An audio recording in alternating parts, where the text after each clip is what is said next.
Jumbo presenta. Bienvenidos a esta entrega de Noche de Luz, el podcast, con un invitado muy, pero que muy especial. Puedo definirlo en una sola palabra, pero la verdad es que tienen su haber muchas cosas que le definen. Para mí, Stand of Comedy, Ariel Santana, bienvenido.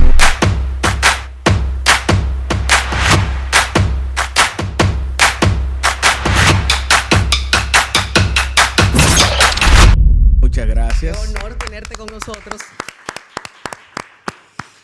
De los Mina para el mundo. Sí, literalmente para el mundo. ¿Qué soñaba el niño de los Mina? Sí, ese niño soñaba quizás con ser médico, ingeniero, las típicas carreras que los padres te inculcan. Vienes de una extracta social no tan adinerada, Humilde. humilde, sin embargo, tenías otras expectativas.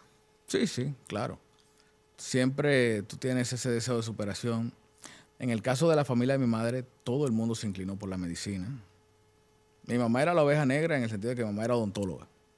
Después todo lo demás eran médicos. Y mi padre sí tenía deseos de que yo fuera ingeniero civil. Ya después la vida te va llevando por otros caminos. ¿Tu vocación, el llamado, era el sacerdocio? No, eso fue ya después. Yo primero estudié con los salesianos en el Instituto Técnico Salesiano ITESA. Me hice perito en informática. Luego comencé a trabajar en la banca. Y ya a la edad de 19 años, ya estando en una carrera universitaria, teniendo un buen trabajo, fue que recibí el llamado. No eras célibe. Tenía novia. Tenía tu novia. Tenía mi novia, sí. ¿Por qué? ¿Cómo? ¿Alguna situación especial que te llevó? No, yo desde pequeño sí tenía la influencia porque me crié dentro de la iglesia. Desde pequeño era monaguillo, pertenezco al camino neocatecumenal, y ya dentro de ahí sí se incentiva mucho a que los jóvenes descubran su vocación. En ese momento yo lo veía como algo muy difícil, como muy remoto para mí, pero en un encuentro se dio la oportunidad y me invitaron a entrar al seminario y yo dije que sí. Sabes que a mí siempre me llama la atención muchísimo porque he tenido el chance a través del trabajo de entrevistar a pastores y me dicen lo mismo, recibimos el llamado. Sí. ¿Cómo se recibe el llamado? ¿Te habla una voz? No, ahí no hay nada mágico. En mi caso no hubo nada mágico. Hay gente que se sueña cosas, hay gente que tiene sentimientos. Simplemente fue una conversación en este caso era mi catequista, y él me decía, ¿Dios te llama? Y yo le decía que no. Yo le decía, mira, es difícil que Dios me llame a mí, y comencé a hablar de todos mis defectos y pecados. ¿Cuáles eran tus defectos en ese momento y tus pecados? Sí, no, en el caso... ¿Qué le dijiste? Mire, yo tengo problemas con la lujuria, tengo problemas con la obediencia, comencé a decir todas mis carencias, que yo decía, yo no soy una persona apta para ese tipo de vocación. Y entonces comenzamos a hablar sobre San Agustín. Me contó la historia de San Agustín, de cómo era San Agustín antes de que Dios lo llamara. Y me convenció. Mientras más grandes son las tentaciones, Claro. Más fuerte es el llamado, entonces. Sí, donde abundó el pecado, sobreabundó la gracia. ¿En qué eras lujurioso? No, lujurioso en el tema carnal, sexual. ¿Cómo lo dejaste de lado? Se deja, imagínate, cuando tú entras ya a vivir la vida casta y célibe de un seminario, sí tienes, digamos, no un entrenamiento, pero la oración, el alejarte de otras cosas, te van caminando a eso. ¿Te tentaba? Claro, siempre. Todavía el día de hoy. Bueno, pero ya no eres sacerdote. Claro, pero soy un hombre casado. Es decir, la diferencia entre un sacerdote y un hombre casado es que un sacerdote está negado a todas las mujeres del mundo. Consagrado a Dios. Exactamente. El hombre casado está negado a todas las mujeres del mundo menos una. Que la suya. Exacto. Ese llamado te lleva a estudiar en Alemania. Sí. ¿Estudias filosofía en la Yo República estudio Dominicana? filosofía aquí, en el Seminario Redentoris Mater de ahí de Los Ríos. Y luego, después de 2 años, cada año se hace una convivencia, que es un encuentro mundial con todos los nuevos seminaristas. Entonces, después de varios días de escrutinio, de meditación, de escritura, al final se hace un sorteo que le llamamos la Merkabah. que es como se define el carro de fuego, donde están de un lado todos los seminarios del mundo y todos los seminaristas que están dispuestos a entrar. A Angola, fulano de tal, dispuestos. A Rusia, a China. Ahí me tocó el seminario de Colonia en Alemania. ¿Aprendiste alemán? Sí. Primer año fue de aprender alemán. Duras un año estudiando, escuchando alemán el día entero, pero yendo a clases de alemán. Y luego tomas un examen para poder entrar a la universidad. Preséntame el podcast de Noche de Luz en alemán. Guten Abend, Damen und Herren. Seid ihr willkommen su Noche de Luz del podcast. ¿Te costó aprender el idioma? ¿Sabes qué? Yo le digo a la gente dice que el alemán es difícil. Para mí en ese tiempo no lo fue. Te estoy hablando de que yo tengo ya casi 20 años que salí de Alemania. Y sí que he olvidado bastante, no practico, pero para mí en ese momento fue fácil. El alemán es más fácil que el inglés, porque tiene la ventaja de la fonética. En alemán tú tienes varias reglas de cómo pronunciar las cosas y sin tú saber alemán tú puedes leer. Yo me imagino que tú gustabas muchísimo en Alemania. Eso sí, se podría decir. Yo decía que yo le caía bien a todo el mundo, al punto de que hasta los hombres eran bien friendly conmigo. Cuando yo llegué a la universidad, sí, ahí se notaba bastante porque nosotros íbamos a la universidad normal. No es como aquí, que los seminaristas van a un lugar específico. A un seminario donde todo el que está ahí es seminarista, todo el que está ahí es religioso. Sin embargo, yo iba a la Universidad de Bonn, una universidad pública. ¿Sin sotana o con sotana? No, sin sotana. Porque para eso lo de la sotana, o mejor dicho, del clérima, de la ropa de sacerdote, es después de varios años. Yo no llegué a ese momento. ¿Qué haces? ¿Qué te hizo colgar la sotana? Mira, cuando tú estás en la vida del seminario, es normal que cada cierto tiempo tú digas, me voy. Porque te ves incapaz de muchas cosas. No solamente, la gente casi siempre entiende que es por el tema del celibato. No siempre es el celibato. Muchas veces, en mi caso, era la obediencia. Porque cuando tú, por ejemplo, en la vida laboral, tú obedeces a un jefe, pero tú obedeces siempre y cuando eso tenga un sentido lógico. ¿Verdad? En el caso de la vida religiosa, normalmente tú cuestionas bastante. ¿Por qué vamos a hacer esto? ¿Por qué tengo que hacer esto? ¿Por qué tengo que ir a tal sitio? Y eso en Alemania fue bien complicado para mí, hasta que llegó un punto que ya. Tengo entendido que tuviste el chance de conocer al Papa Benedicto. Sí. Antes de ser Papa. Antes de ser Papa. Incluso, él estuvo varias veces en nuestro seminario, y la última vez que nos visitó, nos dijo que el sueño de él era, ya él incluso le había hecho una carta a Juan Pablo II para poner su retiro, y que cuando le dieran ese retiro, él se iba a ir a vivir al seminario de nosotros para darnos clases de teología y terminar sus últimos libros.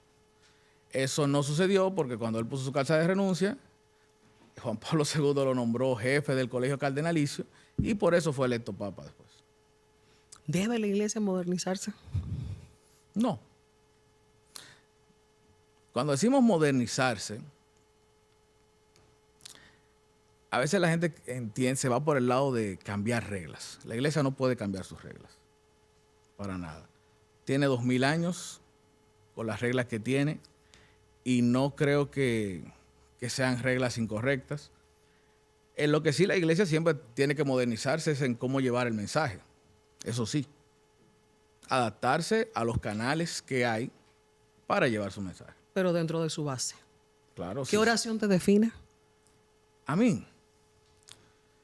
Mira, mi libro favorito de la Biblia son los Salmos. Y desde el Salmo primero, es decir, dichoso el hombre que no sigue el camino de los impíos, ni se sienta en la senda de los pecadores, ni en el banco de los burlones se detiene. Ese tipo de oraciones son las que me acompañan día a día. Yo sí quedé con eso también lo tengo no por haber sido seminarista, sino también como católico normal, de que el cristiano lee los salmos. Dice el mismo Salmo 1, dice, su salmo susurra día y noche.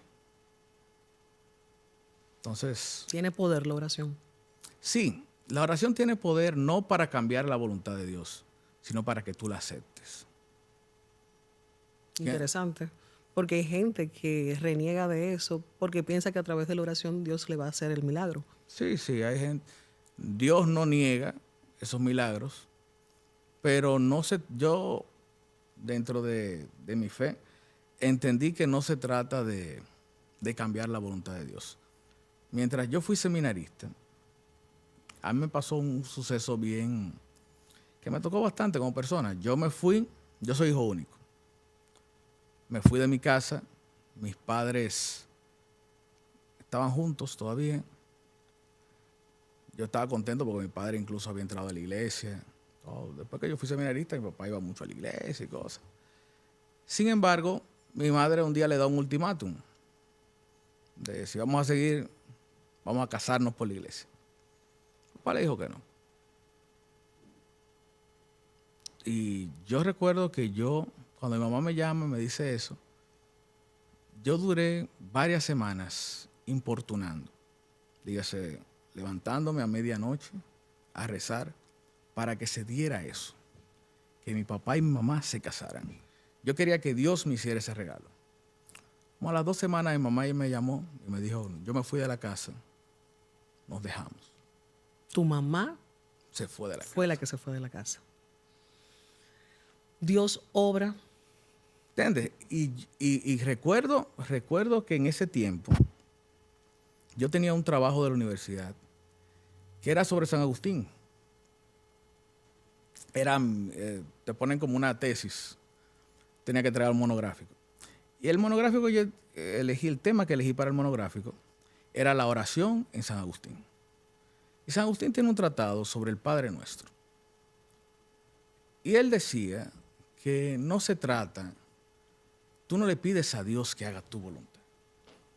¿Sí? El Padre Nuestro tiene como oración todo lo que un cristiano tiene que pedir. Y lo primero que tú dices, hágase tu voluntad. En la tierra como en el cielo. Si donde quiera se haga tu voluntad. Tú dices, venga a nosotros tu reino. El reino de Dios va a venir, quieras tú o no quieras. Entonces, la oración es para expresar que yo estoy de acuerdo con Dios. A la luz del conocimiento, de la filosofía, de la teología, ¿cómo es tu Dios? Mi Dios es un Dios. Yo creo que la palabra que mejor define a Dios para mí es la palabra amigo. Amigo. Y Cristo la usa mucho. Cristo dice, nadie muestra más amor que el que da la vida por sus amigos. Dice un salmo, Dios ayuda a sus amigos mientras duermen. La relación entre Dios y el hombre es una relación de amistad. Dios no lo quiere ver, sí, es verdad que nosotros lo vemos como padre, lo vemos como rey, pero Dios tiene la confianza de tratar al hombre como un amigo. ¿No tuviste retaliación a claudicar del sacerdocio y entrar al humor? No, ¿No te acusaron? no, para nada. ¿Cómo se da la transición? Mira que la transición se da porque cuando yo salgo del seminario, si hay algo que aprendí dentro de la vida religiosa fue la pasión por la lectura. Antes de yo entrar al seminario, yo era un hombre de técnica, de ingeniería, de leer manuales. Bueno, habías hecho un curso técnico con los salesianos. Sí, era de leer manuales, pero nunca de sentarme a leer una novela, nunca de... Entonces, cuando estoy en el seminario y comienzo a leer, la vena que se me despierta es la de escribir. Cuando yo llego aquí, que me reintegro a mi vida normal, mi sueño es ser escritor. Me dicen que tu sueño iba por admiración a Mario Emilio Pérez. Sí, claro. Lo que más me gustaba era ese tipo de literatura jocosa. Así que se mezclaba lo serio con la jocosidad de la vida diaria. Y en ese proceso conozco a Carlos Sánchez. Me presentan a Carlos Sánchez y Carlos me da una fórmula que se la agradezco. no me sirvió de nada para lo que yo quería, pero me sirvió para otras cosas. ¿Cuál fue la fórmula?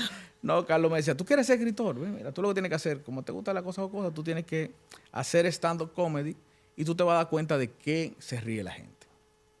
¿La primera vez que subiste a escenario te guayaste o te fue muy bien? No, me fue bien, me fue bien. Claro, era un escenario donde Carlos nos dijo, miren, júntense ustedes un grupo, inviten amigos y hagan stand-up entre todos. Y preparamos cada uno 10 minutos. Ese fue el Comedy Club. No, eso fue el colectivo de comedia La Guagua.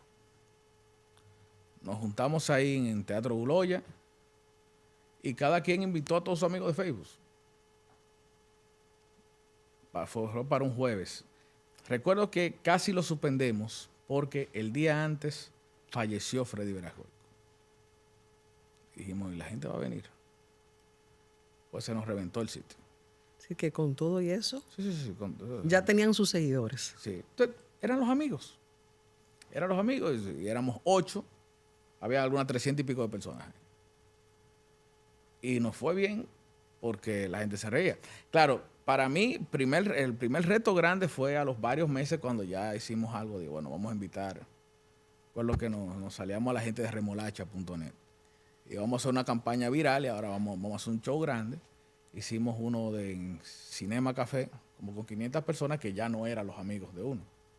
Entonces ahí sí fue la ¿Cuándo te verdadera diste prueba. cuenta que ese humor se iba a convertir en algo serio?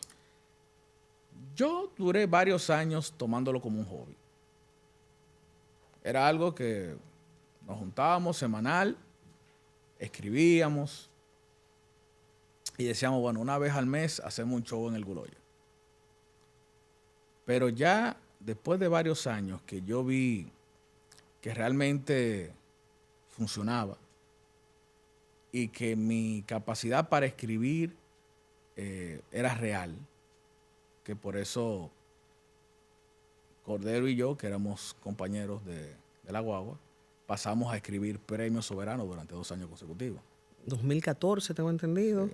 que fue el premio que en ese momento condujo Roberto Cavada. Sí, con Roberto Cagada y Michael Miguel. El año siguiente fue Cuquín y María Cela. Y después te votaron. Y después me botaron del trabajo. Yo trabajaba casi al frente del teatro, entonces se daban cuenta cuando yo... ¿O te chivatearon? No, imagínate, ellos sabían que yo escribía en Los Soberanos, entonces ahí decidieron prescindir, como yo digo, me ascendieron a cliente. ¿Recuerdas el primer cheque? El primer cheque grande así fue el de Los Soberanos. ¿Y de cuánto era? A ver, René, ¿lo puedo decir? Hagamos de 100. Tú dijiste, se puede vivir de esto. Sí, bueno, ya cuando yo salgo del trabajo, del banco, comienzo a experimentar lo de poder vivir de los medios. Ahí yo decido no emplearme más por un tiempo y entonces consigo trabajo en El Mañanero. A veces la vida te remueve Sí. de la zona cómoda, pero cuando pasan estos movimientos uno suele asustarse o tener temor. Yo creo que en ese caso yo fui muy valiente. Cuando a mí me cancelaron del banco, a mí no se me fue el mundo abajo. Yo en ese momento tenía 3 niños y me cancelan. Llego a mi casa y digo, mira, me cancelaron. ¿Y qué vamos a hacer? Digo, bueno, vamos a ver lo que aparece. Conseguí una iguala. Sí, había una compañía de seguros que yo le hice un sistema y le daba servicios. Y como al mes mi esposa sale embarazada. El cuarto muchacho. Llegó el cuarto. Y tú dijiste, se apretó la cosa. Sí, pero entonces ahí, recuerdo que fue Alberto Vargas a quien yo le dije, mira, estoy sin trabajo. Y Alberto se comunicó con Boli y Boli me llamó. Hicimos una prueba, funciona, dale, quédate ahí. Y entre lo que me pagaba Boli, los shows que hacía todavía de humor, más ciertas cosas que todavía con René, por ejemplo, a veces René me llamaba, mira, hay una compañía que tiene un espectáculo, Milagro, va a ser la conductora, tú le escribes, y se hacía. Entonces, ahí picando y picando, bueno, llegó un momento en que ya con 4 hijos, yo tuve que emplearme de nuevo, En el sector privado. sector privado. ¿Dónde? en Delta Comercial. Y hacías todo de manera paralela. Ahí yo era programador. Entonces, ahí lo que tenía que hacer era que yo iba al mañanero, que por eso mucha gente me veía que yo iba siempre vestido formal. Y era que yo se acababa el programa y yo salía de ahí para mi trabajo. Te convertiste sin lugar a dudas en una pieza angular dentro del mañanero. Y de repente sales. Sí. Bueno, antes de llegar ahí, con el mañanero es que yo, después que estoy en la Delta y tengo varios años, en el mañanero llegamos a ir más allá de lo que era un programa de radio. Con Boli creamos el concepto de humor mañanero, donde comenzamos a hacer shows en vivo, con la gran fanaticada que teníamos. Se da la coyuntura de que esos shows los llevamos a Estados Unidos. Llega un momento en que, bueno, vamos a tener una gira por Estados Unidos. ¿De cuánto tiempo? Un mes. Entonces yo puse mi renuncia. Yo dije, no, yo no, ya no puedo faltar un mes aquí. Yo había comenzado a ser también guionista del Antinoti en ese tiempo. Entonces ya entre el Antinoti, el Mañanero, los shows, ya... Pero te estaba yendo muy bien. Ya me estaba yendo bien, entonces ya yo podía prescindir de ese trabajo. Entonces ahí yo abandono ya mi empleo. Y ahí ya yo me dedico 100% a esto. ¿La gente vio tu salida en algún momento como traición? Sí, la gente lo vio como traición por haber entrado al otro lado. Pero como manifesté desde el principio, no era mi deseo volver a los medios. Yo quería darme un tiempo largo para hacer otras cosas. Yo a todo el mundo, a mis amigos, yo le digo, mira, los mejores meses de mi vida personal fue mi transición entre el Mañanero y Esto No Es Radio. ¿Qué tiempo pasó? Pasaron como algunos 3 o 4 meses. Pero fue un tiempo chulísimo porque lo único que yo hacía era escribir. ¿Quién te llamó? ¿Santiago? A mí me llama Santiago. Y me llama por un amigo en común que tenemos, Wilkin Leaks. Y Wilkin me llama y me dice, mira, que Santiago quiere hablar contigo. Porque me estaba llamando mucha gente. Mucha gente me llamaba para volver a hacer lo mismo. Digo, yo salí del Mañanero, yo salí del programa más pegado de este país. No me voy a ir a otro programa a hacer lo mismo porque me quedo en el Mañanero mejor. Entonces, después de mucho conversar, Santiago me dice, mira, yo lo que quiero es hacer un programa diferente. No te estoy llamando para un programa de humor, que tú seas el productor y que seamos socios. Entonces, aun cuando yo dije, pero es que yo sabía toda la ola que iba a venir después de eso, pero también puse sobre la balanza, digo, nadie me está dando una oportunidad así en mi vida. Entonces yo tenía o llevarme de las críticas o aprovechar la mejor oportunidad que me están dando. ¿Qué primó en ese sentido? ¿Lo económico? Sí. Primó lo económico y también primó el hecho de yo poder expandir mi creatividad. ¿Es un mito o una realidad que Santiago Matías paga muy bien? Paga muy bien. Paga muy bien porque... ¿Con cuántos ceros? Él paga en dólares. Él paga en dólares. Pero te digo que paga muy bien porque yo, por ejemplo, cuando hicimos el cast del programa, él me dice, mira, yo te voy a proponer estos talentos. A las únicas 2 personas que él me propuso en ese momento fueron a Tolentino y a Casals. Me dice, encárgate de las mujeres. Búscate por lo menos 2 mujeres para el programa. Y yo dije, bueno, pero es que para un programa nuevo, de radio, por la mañana, y como yo sé que se manejan las emisoras aquí, digo yo, déjame tantear. ¿Qué tú crees de Joni Estrella? Me dice, sí. Cuando él me dijo que sí a Joni Estrella, yo dije, hay dinero. Y efectivamente. Y convencer a Joni fue... Cuesta arriba. Claro. ¿Cómo la convenciste? No, ¿sabes que Joni aceptó cuando nos reunimos los 3 Y le dijo a Santiago, y todavía se lo pueden preguntar a ella, le dijo, yo acepto porque es con él. Es decir, ella entró a Etones Radio no por Santiago, sino por mí, porque en ese momento ella no conocía a Santiago. De hecho, tengo una curiosidad. Tú eres una persona de convicciones firmes, de valores que vienen también dados por tu formación religiosa. Y vemos los medios tan confinados. ¿No se contrapone a tus valores? Hay cosas que sí, y uno expresa que no está de acuerdo. Y lo bueno de eso es que dentro de esa plataforma, dentro del edificio rojo, todo el mundo tiene derecho a no estar de acuerdo con el jefe, salvo lo que a pesar de lo que la gente cree. A veces la gente cree como que no tenemos una línea, ¿no? Allá, si yo no estoy de acuerdo con lo que dice Santiago, no estoy de acuerdo. Ya. ¿Nunca te han intentado callar? Nunca nos han bajado rayas. Nunca han dicho, miren, esto es lo que tienen que hacer. Por ejemplo, te puedo decir que esta semana fue una semana complicada, porque tenemos el caso del doctorcito. Y allá tuvimos la libertad de entrevistar tanto a los abogados de la defensa como a los que están en contra. ¿Y cómo lo manejan de frente? Y ser imparcial, sabiendo tú que estamos hablando de un hijo, de un compañero de trabajo que queremos muchísimo. Y fuimos libres en ese sentido. Nadie nos dijo, tienen que defender a fulano, ¿no? ¿Cómo lo ves tú en el plano personal? Imagínate, un caso así, uno a lo que te lleva el corazón normalmente es a la empatía. Porque tú dices, si fuera mi hijo.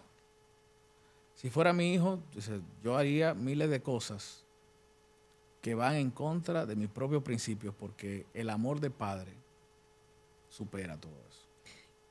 ¿Y la empatía con los familiares de la víctima? También, porque si fuera un hijo mío que me lo mataran, yo saldría. Es una postura difícil. A cometer cualquier... Entonces, uno está ahí en medio... te digo, por eso fue una semana difícil. Fue difícil. ¿Qué tú no harías? Hay muchas cosas que yo no haría. Es decir, hay cosas que, por ejemplo, a mí me cuesta, y mira que uno debería no costarle por el hecho de que tú trabajas con el ámbito del humor. Hay gente que dice, bueno, trabajas con el humor, lo más común es que tú tengas la apertura de hacer el ridículo. Y escudarte en el humor. Exactamente. Pero hay muchas cosas que van fuera de mis cánones morales, que yo, y que por amor al humor no las haría. Incluso en el Mañanero siempre teníamos ese... Muchos decían, pero eso es humor mediático. Y yo, sí, pero en mi casa no lo entienden como humor. Y yo, mis hijos no lo entienden como humor. Por ejemplo, ¿qué? Dime un tema. Por ejemplo, cuando nos metíamos, tú sabes que aquí se relaja mucho. La mayoría, el comediante dominicano, desde un tiempo para acá, presume las infidelidades. ¿Claro? Y lo ve como algo normal, con lo que uno relaja y eso. Y a veces se daban ese tipo de relajo y yo decía, no, digo, hey, ya yo tengo hijos adolescentes, que aunque para nosotros es un relajo, para ellos no. Entonces presumes de fiel. No es que presumo, es que yo entiendo que, por ejemplo, aunque un hombre sea infiel, por respeto a su esposa no debería presumir de ser infiel. ¿Y tú eres fiel? Sí. ¿O estás presumiendo? No. Pero nunca vas a presumir de lo contrario. ¿Cómo viene dado, como confesaste, que viene de una extracta social de abajo, trabajador, tener 5 muchachos? Eso es parte de la religión. De la religión. ¿Eres catecúmeno? Sí. Y bueno, la gente dice, pues es porque es catecúmeno. No, es porque soy católico. Realmente todos los católicos están llamados a no tener contracepción.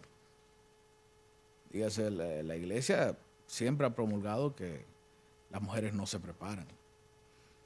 ¿Y estabas preparado económicamente para poder sostener? Mira, durante los primeros, primeros 3 sí, yo tenía una estabilidad económica. Ya cuando llega el cuarto, que es Damián, ahí la cosa estaba muy difícil. Pero ya cuando llegó el quinto, estábamos bien. Que tú decías, Dios proveerá. Sí, claro, y ha sido así. Amén. Y ha sido así. Sí. No, te lo digo porque yo solo tengo uno y no es única y exclusivamente en el plano económico. No, claro. Es que el plano económico a veces es lo de menos, Luz. Es la inversión del tiempo, Es el tiempo. la educación, la formación, los valores. Y si a mí me cuesta con uno, no me puedo imaginar con 5 muchachos. Sí, lo que pasa es que en el caso mío, por ejemplo, somos un equipo. Yo no tendría esa cantidad de hijos si no fuera con mi esposa. Porque yo los tengo porque es con ella. Cuando nosotros tuvimos a Eva, que es la tercera, o antes, mucho antes de Eva, ya estaba embarazada de Eva, ella que trabajaba, tenía un buen puesto en una compañía de seguros, me dijo, yo me voy a quedar en la casa. Y tú te regaste en seco. Exacto. Me dijo, yo me voy a quedar en la casa porque ¿de qué vale tú dejarle tus hijos a un servicio si se te van a enfermar, si no te lo van a cuidar como tú lo cuidarías? Y ella decidió quedarse en la casa y yo se lo agradezco de por vida. Ella se ha entregado a la casa, a los hijos, siendo una mujer profesional. Y que tú dices, bueno, pudiéramos ser los dos trabajando. Sin embargo, primó más el amor y el cuidado de los hijos que el dinero. Entonces, por eso lo hemos logrado. Y ha salido a camino. Muy bien. ¿Qué edad tiene el más pequeño o la más pequeña? El más pequeño tiene 3 años. Es decir, que existe la posibilidad de que siga creciendo la familia. Ya estamos viejos. Pero existe la posibilidad. Claro, biológicamente sí hay posibilidades. ¿Qué pasaría si te llega el sexto? Nada, con mucho cariño. Yo haré, ojalá sea hembra si llega el sexto. A decir que tienes esperanza. Tengo 4 varones y una hembra. ¿Cuáles son los valores que les inculca? ¿Cómo le explicas incluso el tipo de trabajo, la exposición pública? Sí, yo, por ejemplo, trato mucho de que ellos vean la humildad dentro de esos valores, porque ellos ven cuando salimos a la calle que la gente te detiene y que no, yo le digo que sí, es muy bonito, pero eso no es la gran cosa. Siempre voy a recordar que un día teníamos aquí en el edificio a Rosalía. Y le dije a Santiago, mira, vengo a la entrevista a Rosalía, porque quiero conocerla, tengo unos discos para que me los filme y eso. Y me llevo a mi hija. Y le presento a Rosalía. Cuando se acabó la entrevista, que nos vamos, le dije, Eva, ¿qué te pareció Rosalía? Me dice ella, una persona normal. Ese es el punto. Todos los que estamos en este medio somos personas normales. Con un trabajo diferente. No somos semidioses como la gente cree, no somos superhéroes, no somos personas perfectas, porque a veces la gente exige y entiende que tú eres un ser perfecto, pero somos seres humanos normales. ¿Tú eres grupio fanático de alguien? De mucha gente. Por ejemplo. Todo. Ay, yo creo que tú eras metálico, ¿verdad? Sí. No, sí. Mi sueño es algún día ir a un concierto de Metallica. ¿De Metallica o de Guns N' Roses? De la banda. De la banda. De Metallica, sí. De Metallica, de Joaquín Sabina, de Pedro Guerra. Ese ha sido mi show, que yo entrevisté una vez a Pedro Guerra y esa entrevista nunca se subió. ¿Nunca se subió? ¿Por qué? No sé, cosa de Santiago. Tuve la oportunidad también de tener a Pedro aquí en el estudio en Noche de Luz. Tú sabes, tengo un hermano que era heavy metal y en la adolescencia, y yo tenía la concepción de que eso era satánico. Sí, la gente cree eso. Sí. ¿Y qué tú crees? No, tú al principio cuando eres joven, tú tienes la... Pero después cuando tú... Hay un meme que me encanta que pone 2 fotos. Dice, este es un fan de Metallica. Y pone a un muchacho con muchas cadenas, unas botas, ropa de cuero, t-shirt satánico, lo que sea.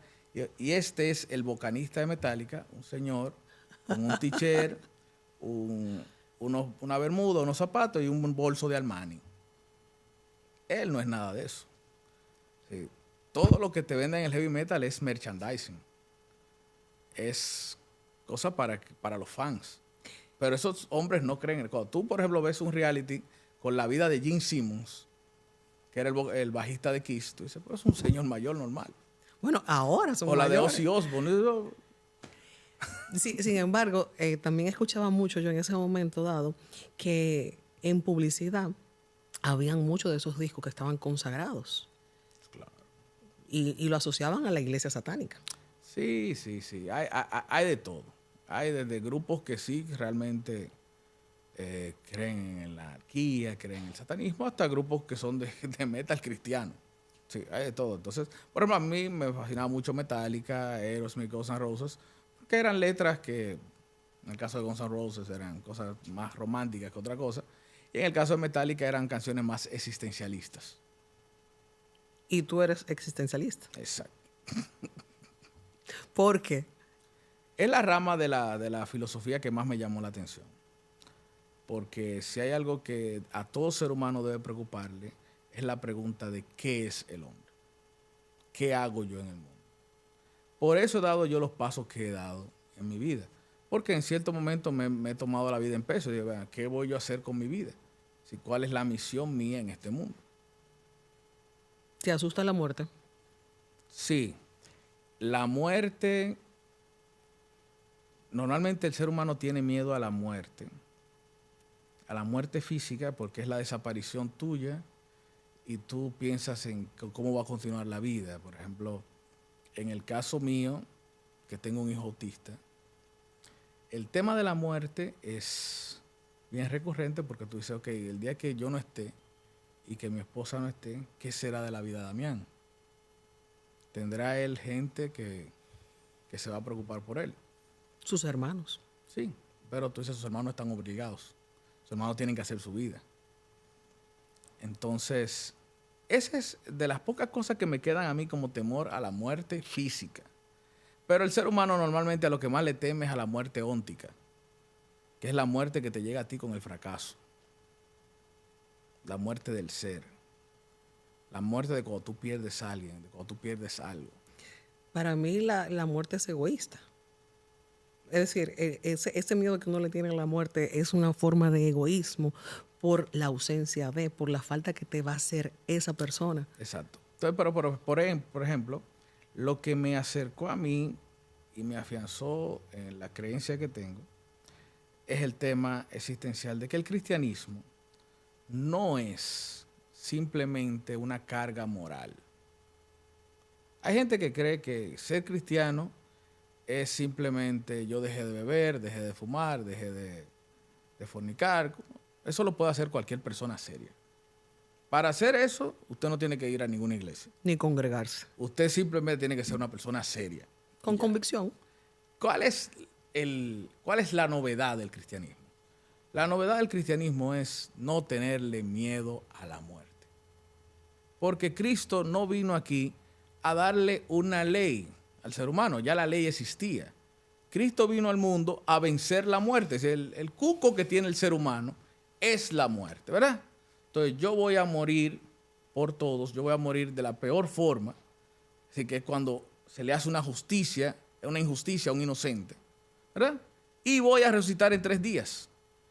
Ese es uno que vino y venció la muerte.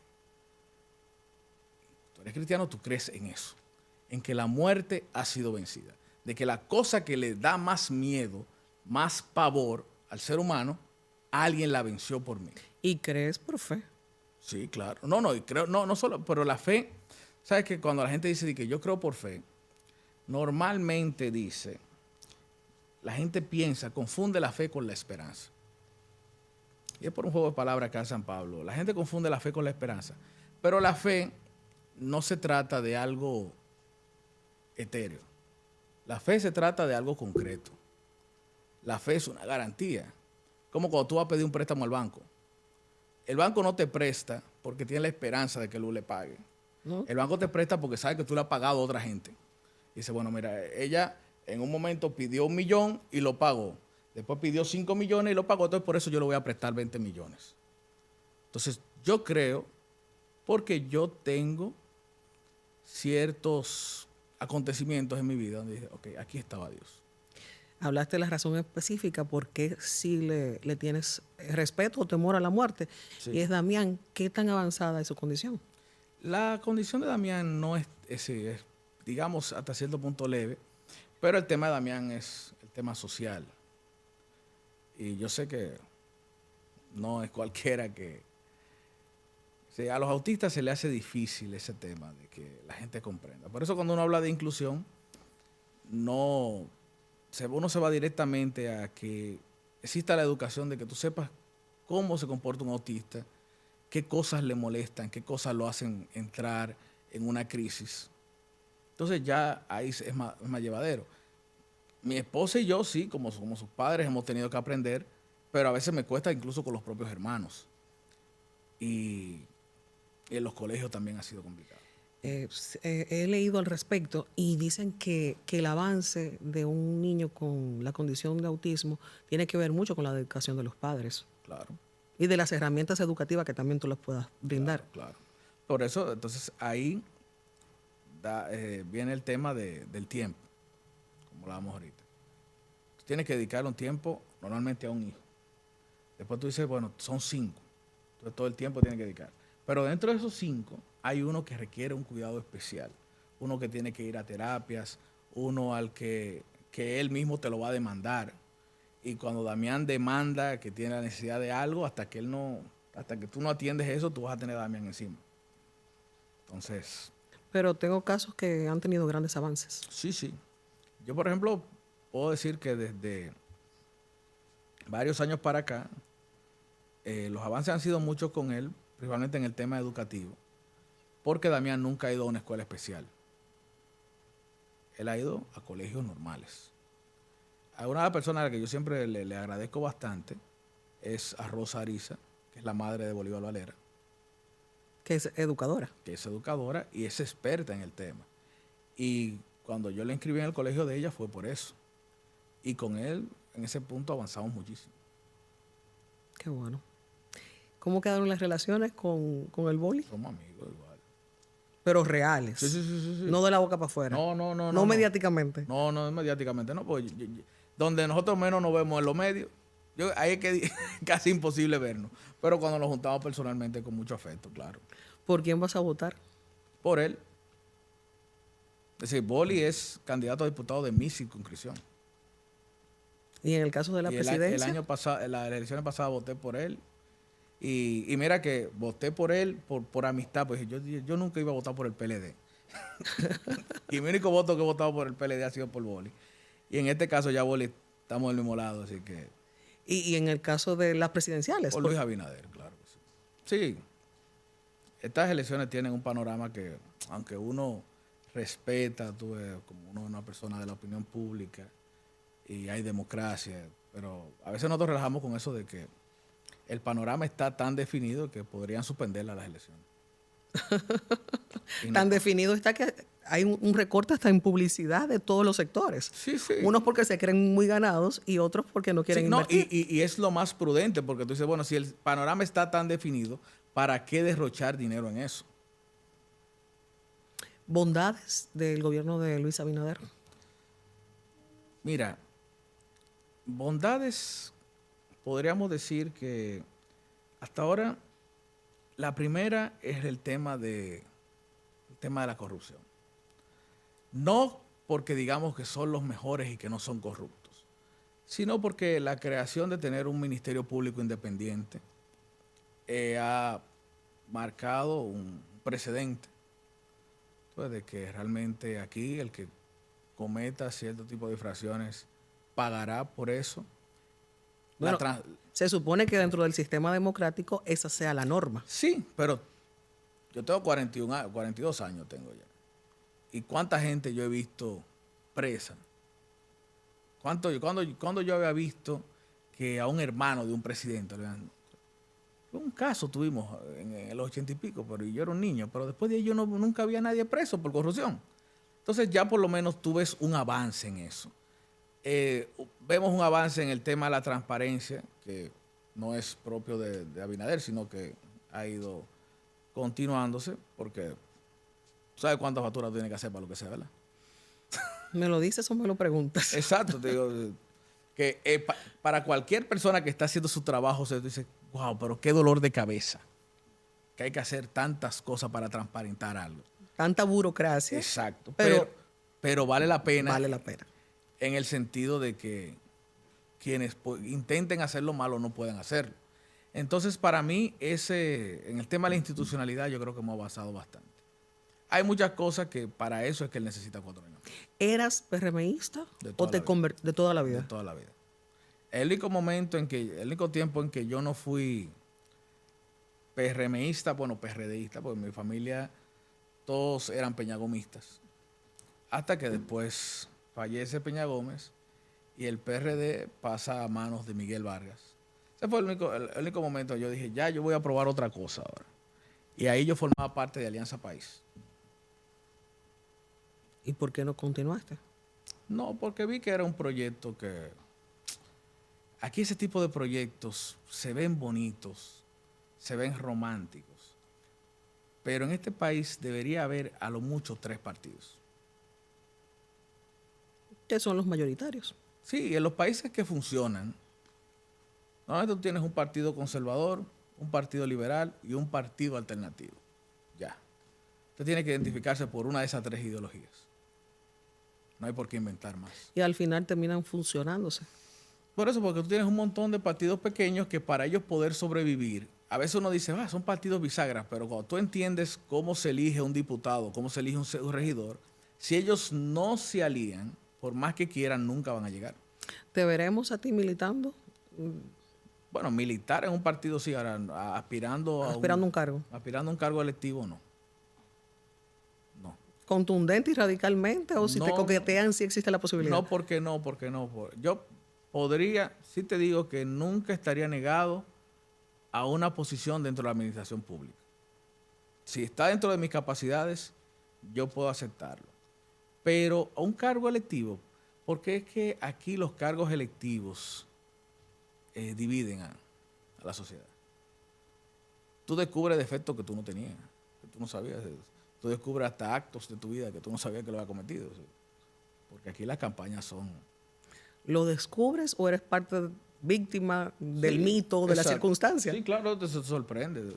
Yo, por ejemplo, el otro día vi una campaña, bueno, que nunca se supo quién la orquestó contra Omar. Yo, pero Omar no ha hecho nada. Omar no se ha robado ni un chicle en su vida. ¿Tú como figura pública has sido víctima de alguna campaña malidicente? No, yo no llego ahí. Pero sí, cuando veo que mucha gente que he visto que han dado ese paso a cargos selectivos, sufren eso. Hablamos de las fortalezas del gobierno de Luis Abinader. ¿Dónde han estado las debilidades? Las debilidades yo creo que están siempre en el tema económico y no en cuanto al crecimiento, pero eso es parte de la mayoría de los gobiernos de este país. Que tú dices, bueno, tú puedes hacer crecer la economía, pero ¿cómo hacerla equitativa? ¿Cómo hacer que el país creció, pero que la gente de abajo también lo note? Eso es un reto que lo han tenido todos los gobiernos. Y con el PLD la economía creció muchísimo, pero había un gran sector de la población que no lo notaba. Dicen que esos sectores en países como los nuestros nunca se van a beneficiar. Sí, pero yo entiendo que pueden existir los mecanismos para que eso pase. Está ese tema y está el eterno tema de la seguridad ciudadana. Ojalá ¿Entiendes? se invirtiera en eso. Yo quisiera que Tolentino hablara de deporte y no de toda la criminalidad que hay. Sí, que este país, lamentablemente, no necesita un Tolentino. Hace un trabajo fantástico, pero es una pena que todos los días tengamos que ver ese tipo de casos. A mí me encantaría caminar a pie. Claro. Yo, por ejemplo, cuando tenía yo viviendo en Los Minas y te saqué de María Auxiliadora y yo con 12 años me iba tomando carro yo solo y volvía casi de noche a mi casa. Mi hijo tiene 16 y si sale de aquí a allí yo tengo que saber. Por seguridad. ¿Eres un hombre feliz? Sí. Sí. Yo soy feliz y conforme con lo que tengo. Sabes que, por ejemplo, con el tema de la muerte, yo sé el punto de felicidad que tengo, porque hace 2 años yo me vi casi del otro lado, y decía que me podía morir tranquilo en ese sentido. Mi única preocupación era Damián. Después de que, en cuanto a lo personal, de cosas que me falten por vivir, cosas que no he logrado, no tengo ningún tipo de cosa de... ¿Qué te pasó hace 2 años? Hace 2 años yo tuve un evento cardiovascular. Me internaron, me metieron en cuidados intensivos. Tenía la presión arterial en 260. Vamos a ingresar al hombre inmediato. Eso, después de muchos estudios, se descubrió que es una enfermedad autoinmune. Yo tengo. Se llama síndrome antifosfolípido. Cardíaca. Es una enfermedad que me genera coágulos en la sangre. Que eso puede ir desde un infarto hasta un ACV. Tuve muchos microinfartos cerebrales, tengo problemas renales por la misma cuestión. Y desde ese tiempo para acá pensaba mucho en la muerte. Recuerdo que cuando se dio la primera nominación a Stand Up Comedian, que yo no estaba incluido, me dice Carlos Sánchez, mira, estoy feliz por la nominación, pero que te sacaran a ti, eso no. Carlos, estate tranquilo. Yo estoy contento porque a mí lo que me tocaba era estar en el In Memoriam. Dios te libró. Y todavía estamos aquí. Amén. Claro. ¿Qué te falta? ¿Sabes qué? Por eso te digo que en ese sentido no es... Hay cosas que me faltan, claro que sí. Yo quiero escribir libros, quiero escribir una película. Hay muchas cosas que son proyectos. Ahora sí, si la vida se acaba y eso no se da, no quedará como una deuda personal para mí. Ariel, estoy fascinada con la conversación. Gracias por este chance de conversar para Noche de Luz, el podcast, de abrir tu corazón y de ser ese libro abierto de conocimiento. De hecho, para finalizar, ¿la gente sabe que tú eres tan profundo? La gente no lo sabía antes. Solamente me veían como el comediante que estaba ahí en un programa haciendo chelcha. Pero con este programa la gente sí ha comenzado a darse cuenta de eso. Yo lo aquilato. Brindo por tu salud, brinda por este Amén. chance extra que te regala la vida. Todos los días lo vivo así. Lo vivo así. Claro, llevo mi tratamiento, llevo mis cosas, pero cada día que pasa es una ganancia. Amén. Brindo por eso y brindo por ustedes. Nos vemos en una próxima entrega de Noche de Luz, el podcast. Gracias, Ariel Santana, con nosotros. Gracias a ti. Jumbo presentó